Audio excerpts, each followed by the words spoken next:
Hello students. So yesterday we have finished the first part of the lesson An Alien Hand. Today we will be doing the second part. तो कल हम लोगों ने बच्चों पढ़ लिया था कि जो टिल्लू है वो अपने फादर का सिक्योरिटी कार्ड लेकर और वो उस अनफॉर्बिडन पाथ पे चला जाता है, जहाँ मना होता है जाना उस रास्ते पे चला जाता है। लेकिन वो थोड़ा सा ही अंदर गया होता है कि उसको कैमरास डिटेक्ट कर लेते हैं और उसको घर पे वापस भेज दिया जाता है। फिर टिल्लू के जो फादर हैं वो अपने ऑफिस में जाते हैं और वहाँ पे जाके वो देखते हैं कि कंट्रोल रूम में फुल ऑफ एक्साइटमेंट है, सारे लोग बहुत उत्सुक हैं। और वहाँ पर एक बड़े से टीवी स्क्रीन है, उसके ऊपर वो लोग कह रहे हैं कि एक तारा है, लेकिन वो तारा नहीं है, वो अपनी जगह बदल रहा है। यानी कोई एक चीज है जो मार्स प्लैनेट की तरफ आ रही है। तो चलिए अब हम इसके आगे पढ़ते हैं। वो कहता है कि it isn't a star for its changing its position. तो वहाँ का जो व्यक्ति है मार्स प्लैनेट पे ही है ये सब। और वो कह रहा है कि ये कोई चीज है जो ट्रांजेक्टरी यानी path for this thing it's heading towards us. By now Tillu father was joined by his teammates. अब टिल्लू के फादर के बाकी साथी भी आ जाते हैं। बच्चों ये जो आप देख रहे हैं सीन, ये क्या है? ये आप देख रहे हैं कि ये मार्स प्लैनेट है और मार्स प्लैनेट की सतह पे वो लोग अपने रिसर्च रूम में, जहाँ पर उनका कंट्रोल रूम है, वो लोग वहाँ पर हैं। और ये बाकी का अंतरिक्ष का फोटो है पूरा। तो देखो वो कह रहा है a space craft is that what we think. शायद कोई स्पेस क्राफ्ट है। देन वी नीड वॉचिंग, इसको हमें देखना पड़ेगा। But where is it from, ये कहाँ से आ रहा है? The solar system is known to have any life anywhere else except on our planet. अब मार्स में जो लोग रह रहे हैं उनको ये नहीं पता है कि पृथ्वी पर भी लोग रहते हैं, है ना? तो ये एक, जैसे हम लोग को नहीं पता है कि पृथ्वी के अलावा कहीं और भी लोग रहते हैं, है ना? हम ये मानते हैं कि सिर्फ अर्थ प्लैनेट पे ही लोग रहते हैं। इसी तरह मार्स पे जो लोग हैं वो लोग ये क्या सोच रहे हैं कि पृथ्वी, उनको पता ही नहीं कि पृथ्वी पे। तो वो कह रहे हैं कि स्पेस क्राफ्ट कहाँ से आ रहा है, कहीं और लाइफ तो है ही नहीं, तो ये कहाँ से आ रहा है? I can recall the ancient days recorded in the archives at the central bureau. Archives माने फाइल, ठीक है? At the Central Bureau, when our ancestors had a well developed, indeed alone space program, and had searched the solar system with manned and unmanned spacecraft, and found that we were indeed alone. वो कह रहा है कि मैं recall कर रहा हूँ, मैं याद कर रहा हूँ एंशियंट डेज में, यानी पुराने दिनों में, जो फाइल्स में भी है। सेंट्रल ब्यूरो माने उनका जो इन्वेस्टिगेशन का डिपार्टमेंट है, उसकी फाइल्स में भी ये चीज है कि हमारे एंसेस्टर्स ने, जब उन्होंने ये किया था तो उन्होंने ये रिसर्च की थी कि हम लोग अलोन हैं, हम लोग अकेले स्पेस प्रोग्राम वाले हैं। और इसके हमारे जो अनमैन्ड और मैन्ड यानी मनुष्य के द्वारा चलने वाले और अनमैन्ड या मनुष्य से ना चलने वाले जो जितने भी स्पेस क्राफ्ट थे, उन्होंने सर्च किया और ये पाया कि हम लोग अकेले थे। हम ही लोग अकेले हैं, हम लोग के अलावा कोई और व्यक्ति, कोई और जन दुनिया में कहीं नहीं रहता। यानी कि मार्स प्लेनेट में हम ही लोग अकेले रहने वाले हैं, बाकी नहीं। ये उनके जो एंसेस्टर्स थे, उन्होंने अपने समय में जो रिसर्चेस की थी डिफरेंट डिफरेंट स्पेस क्राफ्ट से, उससे उन्होंने ये खोज की थी। Now in the days of energy shortage and understand underground life we have no space programme. उसने कहा अब हम लोग के पास एनर्जी की कमी है और हम लोग मार्स प्लेनेट के अंडरग्राउंड रहते हैं, तो हमारे पास अब स्पेस प्रोग्राम नहीं है। अब हम स्पेस में प्रोग्राम नहीं चलाते अपने, जैसे स्पेस क्राफ्ट छोड़ना या रिसर्च करना, वो सब बंद हो चुका है। We can now only watch importantly from our vantage point. But who were those strangers? उसने कहा अब तो हम लोग इम्पोर्टेंटली माने बिना पावर के, है ना, एक हमारा पॉइंट ऑफ व्यू है, हम केवल देख सकते हैं, एक स्ट्रेंजर्स की तरह, अजनबियों की तरह हम देख सकते हैं बैठ के कि स्पेसक्राफ्ट ये आ रहा है, हमारी तरफ आ रहा है। लेकिन हम लोग अपने स्पेसक्राफ्ट नहीं भेज सकते। हम लोग का मैन या अनमैन स्पेसक्राफ्ट कोई भी कहीं नहीं जा रहा। क्यों? क्योंकि अब हम अंडरग्राउंड रह रहे हैं और हमारे पास एनर्जी की शॉर्टेज है। बच्चों तो ये कहानी आप देख रहे हैं कि बहुत ज़्यादा आगे की सोची गई है। कि जैसे हम बोलते हैं कि पृथ्वी में इतना पोल्यूशन हो जाएगा कि लोग खत्म हो जाएंगे और सूरज की रोशनी इतनी तेज हो जाएगी कि सब कुछ जल के राख हो जाएगा, सब कुछ खत्म हो जाएगा। तो शायद पृथ्वी पर रहने वाले लोगों को भी पृथ्वी के नीचे एक अंडरग्राउंड घर बना के रहना पड़ेगा, जिसमें वो लोग सोलर सिस्टम से केवल सोलर एनर्जी लेंगे और अपना जैसे तैसे जीना चलेगा। तो मतलब हम लोग जैसे आज बाहर ओपन में घूमते हैं, सड़क पे घूमते हैं, पिकनिक पे जाते हैं, शायद ये सब बंद हो जाएगा। और जो हमारे नासा के और जो दुनिया भर के रिसर्च चलते हैं, ये सब भी बंद हो जाएंगी, क्योंकि तब हम खुद ही हमको अपनी जान बचानी मुश्किल होगी। तो ये एक इमेजिनेशन से भरा हुआ लेसन है, बहुत दूर तक, बहुत आगे तक ये इमेजिन करके आपको बता रहा है। The conference room in the central bureau. अब ये देखिए इनका कॉन्फ्रेंस रूम है सब टेबल है, सब बैठे हुए, मीटिंग चल रहा है, was so quiet that an outsider would have thought it was empty. तो आउटसाइड का कोई व्यक्ति सोचता कि ये खाली है, कोई है ही नहीं, मतलब इतनी शांति थी वहां पे। फार फ्रॉम इट, शांति क्यों थी? क्योंकि सब गंभीर थे कि कौन स्पेसक्राफ्ट आ रहा है, कहीं कोई अटैक करने तो नहीं आ रहा है। उनको तो ये पता कोई है ही नहीं, तो कौन है, कौन आ रहा है। तो एक सबको टेंशन हो गई थी बहुत ज्यादा। It was full of capacity, capacity माने में एक से एक बुद्धिमान लोग वहां बैठे थे। But the members of the central committee were usually unusually quite, लेकिन सब बहुत ही अजीब तरीके से शांत थे, क्योंकि सबको समझ में ही नहीं आ रहा था कि हो क्या रहा है। They knew that the president was going to make a momentous announcement. उन्हें पता था कि थोड़ी देर बाद जो उनकी सेंट्रल ब्यूरो का जो प्रेसिडेंट है वो कुछ मोमेंटस माने इंपॉर्टेंट मीनिंगफुल अनाउंसमेंट करने वाला है। Colleagues, I will give you the report as I have it. उसने कहा मैं अभी आपको रिपोर्ट देता हूँ, मेरे पास है।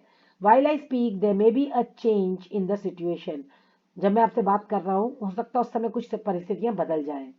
टू स्पेसक्राफ्ट आर अप्रोचिंग अस, उसने कहा दो स्पेसक्राफ्ट हमारी तरफ आ रहे हैं। One is in fact orbiting our planet while the other is still far away. तो आप देख सकते हैं फोटो में कि दो दो स्पेसक्राफ्ट है। एक देखो ऑर्बिटिंग माने गोल गोल चक्कर लगाना, एक मार्स का गोल गोल चक्कर लगा रहा है और दूसरा जो है वो उनकी तरफ को आ रहा है।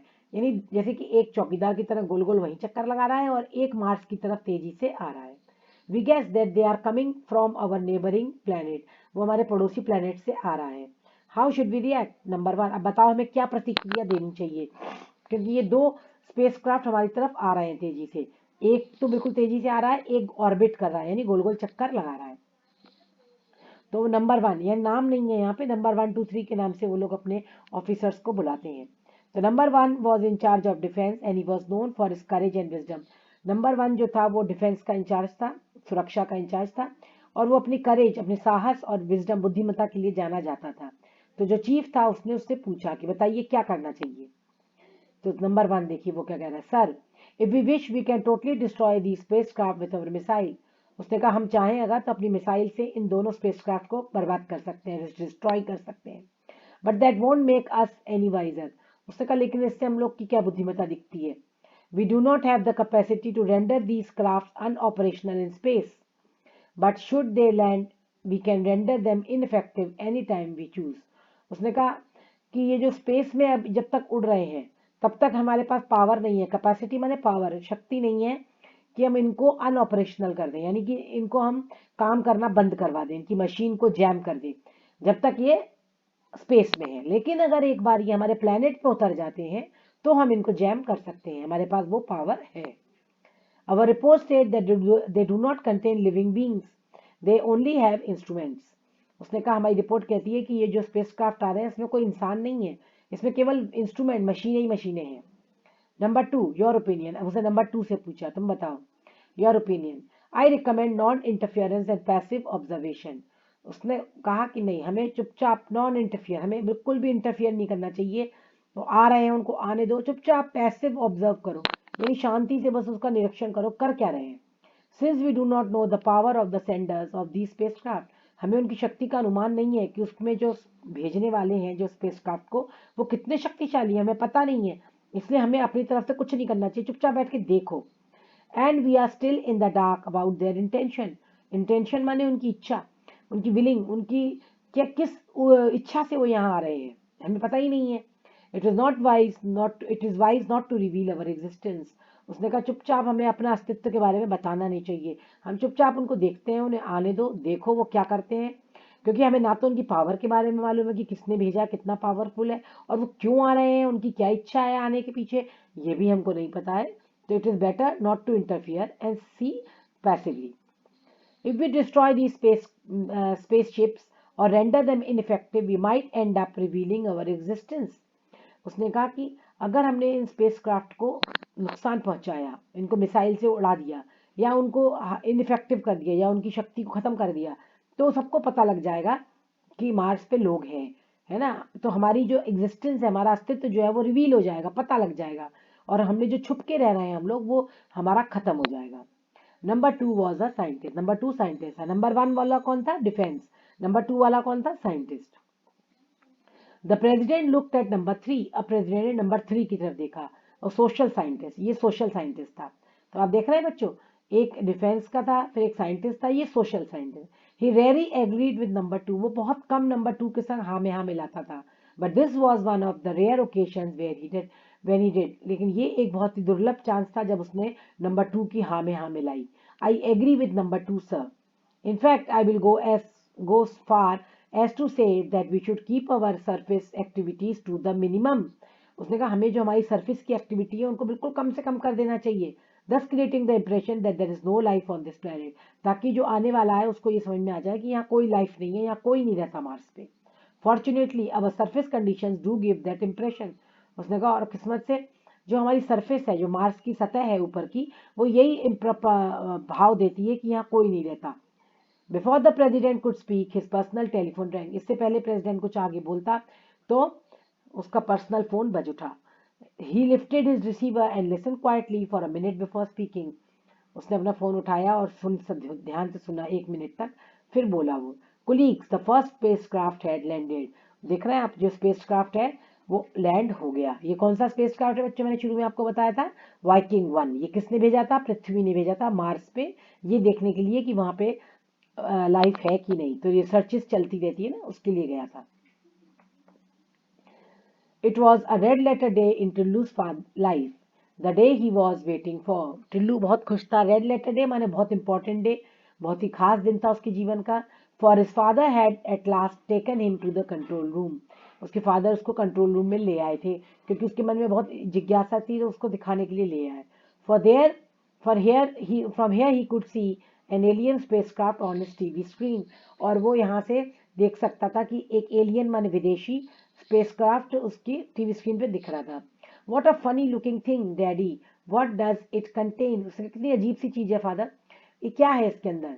Can't say for sure, we are not only allowed to observe it, हमें केवल इसको ऑब्जर्व करना है from far, but we can control all its part and can express our power if it is up to any mischief. Mischief माने बदमाशी, कोई अगर ये कोई बदमाशी करता है या कोई नुकसान पहुंचाने के लिए कोई एक्टिंग काम करता है, तो हम उसको इनफेक्टिव कर सकते हैं, ये हमारे पास पावर है। लेकिन अभी हमको आदेश है कि हमको इसको केवल देखना है बैठ के और ऑब्जर्व करना है कर क्या रहा है। Look it's up to something daddy, उसने कहा देखो ये कुछ हो रहा है। Tillu suddenly noted some movement in the spacecraft, spacecraft में कुछ मूवमेंट होने लगा, जो आया था ना वाइकिंग 1 जो मार्स पे लैंड किया उस पे। Others in the control room saw it too, बाकियों ने भी देखा। All eyes were now glued to the screen, सबकी आंखें ग्लू माने चिपक गई थी, ग्लू माने गोंद होता है ना, तो ये ग्लूड माने चिपक गई हो, जैसे सबकी आंखें स्क्रीन पे चिपक गई। A mechanical hand was emerging from the spacecraft, एक मशीन बना हुआ हाथ स्पेसक्राफ्ट से बाहर निकल रहा था। It was approaching the planet surface of the planet, और वो प्लैनेट की सतह पे जा रहा था हाथ। It bent and touch the soil, वो झुका और उस हाथ ने मिट्टी को छुआ। What was it up to, वो क्या करना चाहता था हाथ। People crowded towards the screen for a closer look, सब लोग स्क्रीन के पास आ गए नजदीक से देखने के लिए कि वो हाथ क्या करने वाला है। यानी जो वाइकिंग 1 आया था वो अनमैन्ड स्पेसक्राफ्ट था, उसमें कोई मनुष्य नहीं था, केवल मशीनें थी, और उस मशीन रूपी एक हाथ बाहर आता है और वो जमीन से मिट्टी इकट्ठी करने की कोशिश कर रहा है। सब लोग देख रहे हैं कि क्या हो रहा है। The telescopic lens of the TV camera zoomed into the tip of the mechanical hand, अब आप देख रहे हैं कि उन्होंने कैमरे को जूम कर दिया, जूम माने बिल्कुल नजदीक ले आए, उसको आकृति को बड़ा करके देखना, जूम मतलब होता है उसको मैकेनिकल हैंड को। But now Tillu was staring at the control panel and attractive buttons, लेकिन टिल्लू बच्चा था और उसका ध्यान उस पे से हटके कंट्रोल पैनल पे चला गया, और कंट्रोल पैनल पे बहुत ही लाल पीले हरे नीले बटन्स थे, बहुत अट्रैक्टिव बटन्स थे, जिसको वो अट्रैक्ट हो गया देख के। An irresistible desire got hold of him to press the most prominent of all buttons, the red one he moved. Irresistible माने कंट्रोल ना कर पाना, एक इच्छा उसके मन में हुई कि मैं लाल वाले बटन को दबा दूं, है ना, और वो अपनी इच्छा को कंट्रोल नहीं कर पाया क्योंकि वो एक बच्चा था। वो लाल वाला बटन सबसे प्रोमिनेंट था, सबसे अलग दिख रहा था, और उसने उस लाल वाले बटन को दबा दिया। फोटो में देख रहे हैं, बच्चा तो बच्चा ही है। There was a shrill whistle and Tillu found himself the center of attraction. जैसे ही उसने उस बटन को दबाया तो एक सीटी बजी, क्री करके बहुत जोर से सीटी बजी, और सब लोग टिल्लू की तरफ देखने लगे। टिल्लू सेंटर ऑफ अट्रैक्शन बन गया, देख रहे हैं आप, टिल्लू घबरा गया एकदम से। His father pulled him away roughly and restored the red button to neutral position. उसके फादर ने उसको जल्दी से खींच के एक तरफ फेंका और उस बटन को दोबारा दबा दिया और उसको न्यूट्रल पोजीशन पे ले आए। यानी उस बटन को उसने अंदर दबा दिया था, उसके फादर ने उस बटन को वापस उसकी पुरानी पोजीशन पे ले आए। But the damage was done, लेकिन नुकसान हो चुका था। The mechanical hand from the space craft cease to burn, वो जो बटन था वो किस चीज के लिए था? वो जो मशीन बाहर आई थी ना, जो स्पेस क्राफ्ट से हैंड निकल के मिट्टी इकट्ठी कर रहा था, उसको कंट्रोल करने के लिए था। और जैसे ही वो बटन दबा, वो मैकेनिकल हैंड जो था वो वहीं पे अटक गया, काम करना बंद कर दिया। यानी वो लाल बटन से उसका कनेक्शन था और वो मैकेनिकल हैंड ने काम करना बंद कर दिया। At a press conference held in NASA by NASA, a scientist was briefing the world press. अब नासा की कॉन्फ्रेंस चल रही थी, वहां पे एक साइंटिस्ट पूरी कॉन्फ्रेंस को ब्रीफ कर रहा था, यानी कि पूरी पत्रकारों के समूह से बातचीत कर रहा था और बता रहा था कि हमारा वाइकिंग 1 गया है वहां पे स्पेस में और वहां पे वो रिसर्च कर रहा है, वहां की मिट्टी लाएगा जिससे पता लगेगा कि वहां पे जीवन है कि नहीं। Everything has been going on smoothly with the Viking mission. ये नासा के लोग हैं ये, और ये बता रहे हैं पत्रकारों को कि सब कुछ स्मूथली चल रहा था वाइकिंग मिशन पे। there is a small hitch. The mechanical hand which was to dig out the Martian soil for examination has developed a malfunction. उन्होंने कहा एक हिच माने थोड़ा सी एक मुश्किल आ गई है। जो मैकेनिकल हैंड है, यानी जो मशीनरी वाला हाथ था, जिसको मार्शियन सॉइल यानी जो मार्स से मिट्टी को डिग यानी खोद के निकाल रहा था एग्जामिनेशन के लिए, टेस्ट करने के लिए यहाँ पे लाके, उसमें कुछ मॉल फंक्शन आ गया है, कुछ काम करने में कुछ दिक्कत हो गई है। We don't know the cause, but our technicians are confident they'll sort it out very soon. उसने कहा हमें कारण नहीं पता कि मैकेनिकल हैंड ने काम करना क्यों बंद कर दिया, लेकिन हमारे जो टेक्नीशियन है, जो हमारे साइंटिस्ट है यहाँ पर इंडिया में, यहाँ बैठे हुए नासा में, वो कॉन्फिडेंट है कि वो उसको ठीक कर लेंगे। And shortly afterward there was another press release from NASA. थोड़ी देर बाद फिर से दूसरी प्रेस की रिलीज हुई नासा से। उसमें उन्होंने क्या कहा? The mechanical hand is working again, क्योंकि टिल्लू के फादर ने क्या किया था, उस बटन को दोबारा न्यूट्रल कर दिया था, तो फिर वो मशीन अपने आप ठीक हो गई। The mechanical hand is working again thanks to the effort of our technician, हमारे टेक्नीशियंस को धन्यवाद। Soil samples are being collected and examined, soon we will know the answer to the question whether there is life on Mars. उसने कहा वहां की मिट्टी को इकट्ठा करके लाया जा रहा है और जल्दी हमें पता लग जाएगा कि मार्स पे जीवन है कि नहीं। Life on Mars, of all the planets in our solar system, Mars is nearest in location and physical condition to our Earth. अगर आप देखें लोकेशन वाइज तो मार्स जो है वो पृथ्वी के सबसे नजदीक है। So the scientists behind the Viking mission were hopeful of finding life on Mars, but they were in for a disappointment. लेकिन उनको निराशा ही हाथ लगती है, क्योंकि जो मार्स पे रहने वाले लोग हैं वो बिल्कुल शांत बैठे रहे, उन्होंने कोई रिएक्शन नहीं दिया, कुछ नहीं किया, तो वो लोग वहां से मिट्टी इकट्ठी करके ला गए। उनको पता ही नहीं चल पाया कि मार्स के नीचे लोग छुप के रह रहे हैं, वहां जीवन है। The Viking mission found no science of life on Mars, यानी वाइकिंग मिशन फेल हो गया और उसको पता नहीं लग पाया कि मार्स पे जीवन है। एक्चुअली में इस कहानी के अनुसार मार्स पे जीवन है और वहाँ पे लोग मार्स प्लैनेट के नीचे अंडरग्राउंड बना के घर रह रहे हैं, जो सोलर एनर्जी से सोलर पावर से अपना चलाते हैं, क्योंकि सन वहाँ पे बहुत हॉस्टाइल हो चुका है, जिसकी वजह से कोई चीज़ जीवित नहीं रह सकती ओपन में। तो बच्चों, I hope you like the story, और ये एक बहुत ही इमेजिनेशन से भरी कहानी थी। Thank you, have a nice day, bye.